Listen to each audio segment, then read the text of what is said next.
Rossiya bo'yicha ishlaydigan bizani hamyurtlarimiz. Siz farqi yo'q.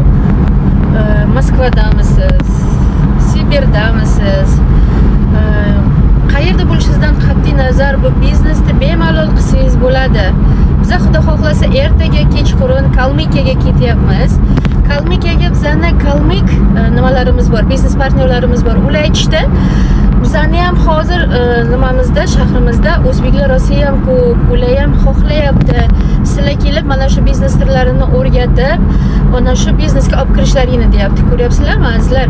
Biza hozir Rossiya bo'yicha tarqalganmiz. Yana bizani korporatsiyamiz 42 ta davlatga ofitsialni ishlayotgan bo'lsa, siz bemalol любой joyda ishingizni davom ettirsangiz bo'ladi. Faqat bittagina telefon, azizlar, mana qo'lingizga bittagina telefon, bu sizning ofisingiz.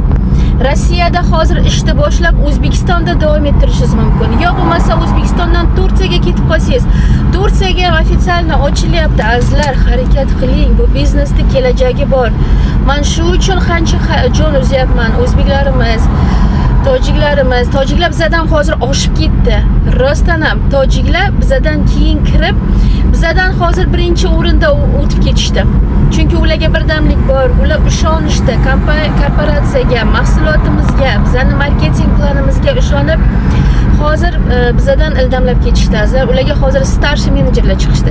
Shu uchun hozirda aktivlikni boy bermaymiz.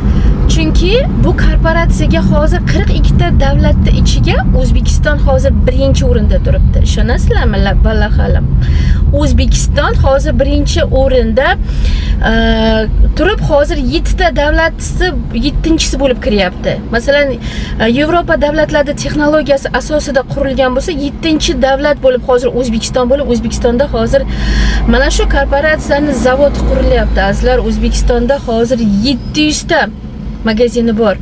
Xudo xohlasa Kalmikiyadan kelganimizdan keyin Piterga boramiz. Undan keyin Vladimirskiy oblast, Saratov, mana shunaqa qilib regionlarda hozir biza biznes partnerlarimizga obucheniya o'tib, ularga biznes sirlarini o'rgatib, Xudo xohlasa Rossiyada yo bo'lmasa boshqa joyga birovning qo'liga ishlagani kelmaydi ular. Rostdan ham ular faqat o'zlarining bizneslarini yaratib, million dollar puli, ozgina pul emas bu.